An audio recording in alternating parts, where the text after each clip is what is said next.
આજે આપણે વ્રજ પ્રકાશનના અન્ય એક પેપર સેટ પેપર નંબર 3 ના વિભાગ A નું સોલ્યુશન જોઈશું. તો ચાલો શરૂ કરીએ.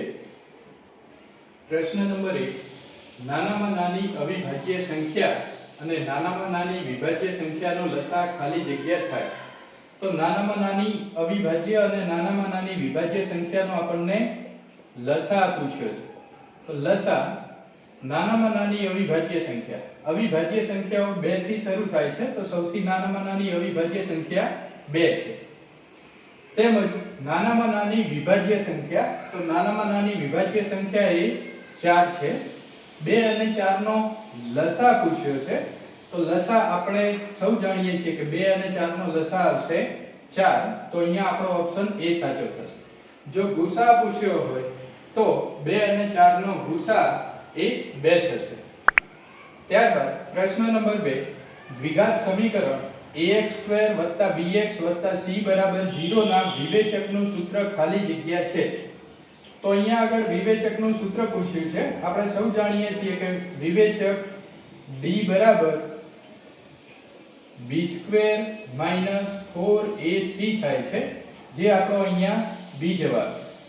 ત્યારબાદ પ્રશ્ન નંબર 3, કોઈ સમાંતર શ્રેણી માટે a20 બરાબર ખાલી જગ્યા થાય. એટલામાં આપણને એમ પૂછ્યું છે કે 20મું પદ શું થાય. તો n નું પદ શોધવા માટેનું સૂત્ર છે a n - 1 * d. અહીંયા 20મું પદ શોધવાનું છે તો n ની જગ્યાએ 20 મૂકવાના. a 20 - 1 * d, તો a 19d. તો આ જે જવાબ છે એ છે આપણો ઓપ્શન નંબર B. તમે આના પરથી યાદ પણ રાખી શકો કે જે પણ નંબરનું પદ હોય એનાથી -1 વડે આપણે d ને ગુણીશું તો આપણને એ નંબરનું પદ મળી જશે. જેમ કે a10 પૂછ્યું હોય તો a 9d આવશે. એ જ રીતે a30 બરાબર કેટલા થાય એનો જવાબ તમે કોમેન્ટમાં લખો. પ્રશ્ન નંબર 4, બિંદુ -6 અને 8 નું ઉગમ બિંદુથી અંતર ખાલી જગ્યા થાય.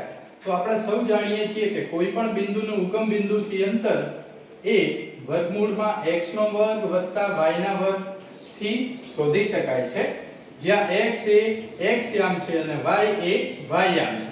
તો એમાં કિંમત મૂકી દઈએ તો x એટલે કે -6 નો વર્ગ, y એટલે કે 8 નો વર્ગ. -6 નો વર્ગ થશે 36, 8 નો વર્ગ થશે 64. બંનેનો સરવાળો થશે 100 અને 100 નું વર્ગમૂળ નીકળશે 10. તો આ બિંદુનું ઉગમ બિંદુથી અંતર 10 થશે, એટલે આપણો જવાબ C સાચો જવાબ છે. પ્રશ્ન નંબર 5, sin² θ + cos² θ. આ તો એક નિત્ય સમ છે કે જેનો જવાબ 1 આવે છે, તો D જવાબ આપણો સાચો છે. પ્રશ્ન નંબર 6, કોઈ માહિતી માટે x બાર બરાબર 25 હોય અને m બરાબર 20 હોય તો z બરાબર કેટલા. તો z બરાબર 3m - 2x બાર. 3m ની જગ્યાએ 20 ઓછા 2x બાર ની જગ્યાએ 25. તો 20 ગુણ્યા 3 60 થશે, ઓછા 25 ગુણ્યા 2 50 થશે. તો 60 ઓછા 50 એટલે કે 10 આવશે. તો z બરાબર કેટલા આવશે 10, એટલે આપણો C જવાબ સાચો થશે. ત્યારબાદ પ્રશ્ન નંબર 7, બે સંખ્યાઓનો સરવાળો 20 અને તફાવત 8 છે. તો બે પૈકી મોટી સંખ્યા ખાલી જગ્યા છે. જ્યારે પણ આ રીતનો પ્રશ્ન આપ્યો હોય કે જેમાં બે સંખ્યાઓનો સરવાળો અને તફાવત આપેલો છે, એમાંથી નાની અથવા તો મોટી સંખ્યા શોધવાની હોય તો તમે આ ટ્રીકનો યુઝ કરી શકો છો. જો મોટી સંખ્યા શોધવાની હોય તો બંને સંખ્યાઓ જે આપી છે 20 અને 8 એ બંનેનો સરવાળો ભાગ્યા 2 કરી દેવા. 20 અને 8 થશે 28 ભાગ્યા 2, એટલે જવાબ મળશે તમને 14. તો આમાંથી મોટી સંખ્યા હશે 14. નાની સંખ્યા કીધું હોય તો અહીંયા જે સરવાળો આપ્યો છે એમાંથી તફાવત બાદ કરી લઈશું અને ભાગ્યા 2 કરી નાખશો તો નાની સંખ્યા પણ મળી જશે.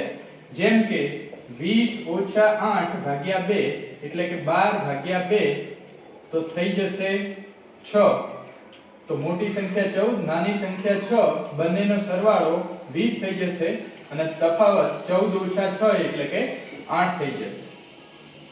પ્રશ્ન નંબર 8 બહુપદી p of x બરાબર x નો વર્ગ વત્તા 4x વત્તા 3 નો આલેખ ખાલી જગ્યા છે, રેખા છે, ઉપરની તરફનો ખુલ્લો પરવલય છે અને નીચેની તરફનો ખુલ્લો પરવલય છે.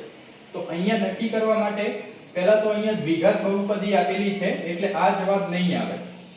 જો સુરેખ બહુપદી આપેલી હોય તો તેનો જવાબ રેખા આવશે. હવે દ્વિઘાત બહુપદીમાં ax² bx c હોય છે, જેમાં આ જે આલેખ છે એ a ના પરથી નક્કી થાય છે. જો a ની કિંમત 0 કરતા મોટી હોય એટલે કે ધન હોય તો ઉપરની તરફ ખુલ્લો પરવલય આવશે અને a ની કિંમત જો 0 કરતા નાની એટલે કે ઋણ હોય તો નીચેની તરફનો ખુલ્લો પરવલય આવશે. અહીંયા આપણે a ની કિંમત જોઈએ તો a ની કિંમત 1 છે, માટે જવાબ આવશે ઉપરની તરફનો ખુલ્લો પરવલય. પ્રશ્ન નંબર 9 સમતોલ પાસા પર અંક 5 આવવાની સંભાવના ખાલી જગ્યા છે. તો આપણે સૌ જાણીએ છીએ કે સમતોલ પાસાને ઉછાળતા કુલ 6 અંક મળે તો કુલ અંકોની સંખ્યા નીચે આવશે. હવે 5 અંક આવવાની સંભાવના, તો 5 એ એક જ વખત લખેલો હશે અને એ જ્યાં 5 લખેલો છે એ ભાગ જ જો ઉપર આવશે તો જ એ સંભાવના ગણાશે. તો એવા પ્રયત્નો થશે એક જ, તો સમતોલ પાસા પર અંક 5 આવવાની સંભાવના થશે 1/6.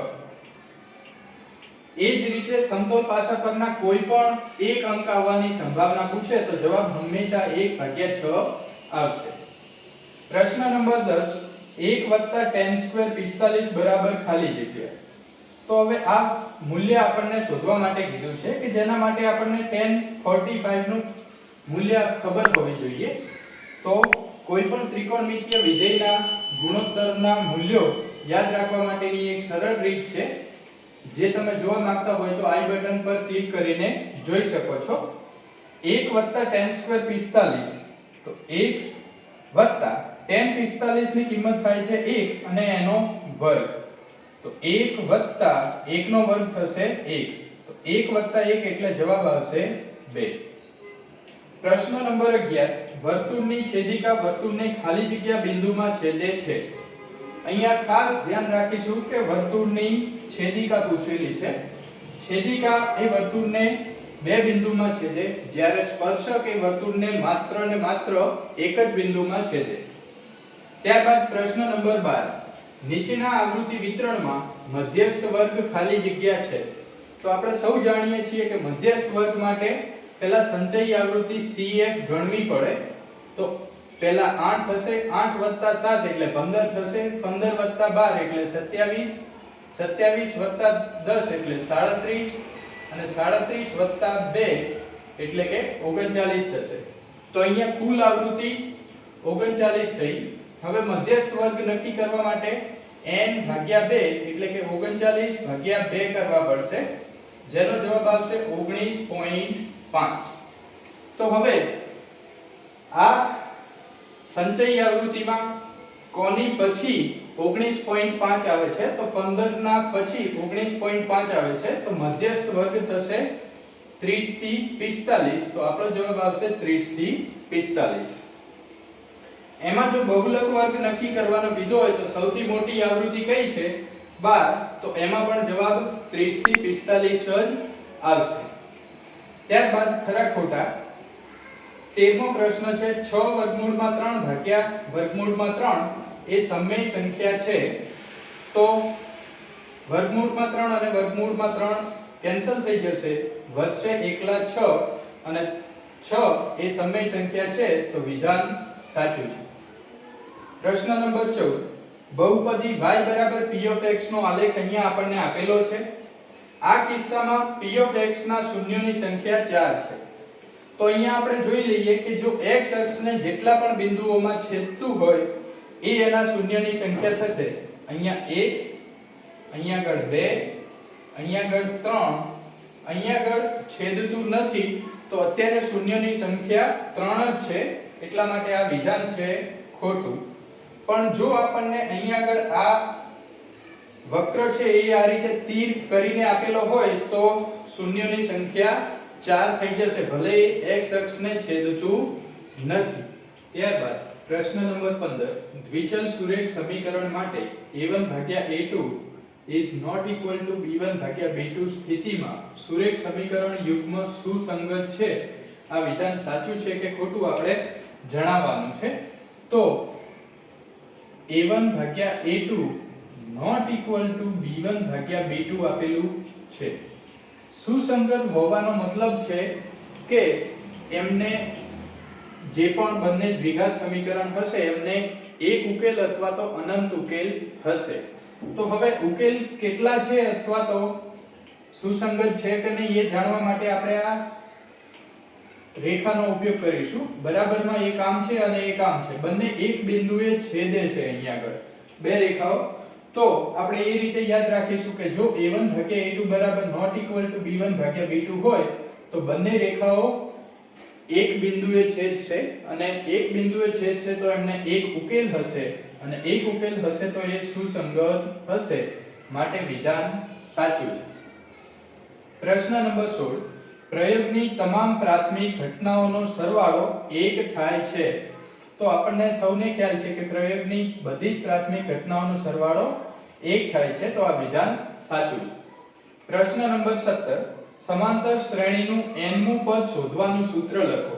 n મું પદ શોધવાનું સૂત્ર એટલે કે an બરાબર a વત્તા n ઓછા 1 ગુણ્યા d. આ n મું પદ શોધવા માટેનું સૂત્ર છે. 18મો પ્રશ્ન, વર્તુળને કોઈ એક બિંદુએ કેટલા સ્પર્શક મળે? તો વર્તુળના દરેક બિંદુએ એક સ્પર્શક મળે, તો એક બિંદુએ હંમેશા એક સ્પર્શક મળશે. પ્રશ્ન નંબર 19, સૂર્ય પશ્ચિમમાં ઉગે તે ઘટનાની સંભાવના કેટલી? તો સૂર્ય પશ્ચિમમાં ઉગે તે ઘટના અશક્ય ઘટના છે, માટે એની સંભાવના 0 થશે. પ્રશ્ન નંબર 20, વર્ગ 17.5 થી 27.5 ની વર્ગ લંબાઈ જણાવો. તો આપણે સૌ જાણીએ છીએ કે વર્ગ લંબાઈ માટેનું સૂત્ર છે વર્ગ લંબાઈ બરાબર ઉર્ધ્વ સીમા એટલે કે 27.5 ઓછા અધર સીમા એટલે કે 17.5. હવે 27.5 માંથી 17.5 જશે તો જવાબ આવશે 10, માટે આ વર્ગની વર્ગ લંબાઈ થશે 10. ત્યારબાદ જોડકા જોડો. પ્રશ્ન નંબર 21 છે, 7 સેન્ટીમીટર ઊંચાઈવાળા નળાકારની વક્ર સપાટીનું પૃષ્ઠફળ એ આપણે આ ત્રણ વિકલ્પોમાંથી પસંદ કરવાનું છે. તો કોઈ પણ નળાકારની વક્ર સપાટીનું ક્ષેત્રફળ થાય 2πr અને h. અહીંયા આગળ 2 એમના એમ રહેશે, પાઈ ની કિંમત આવશે 22/7.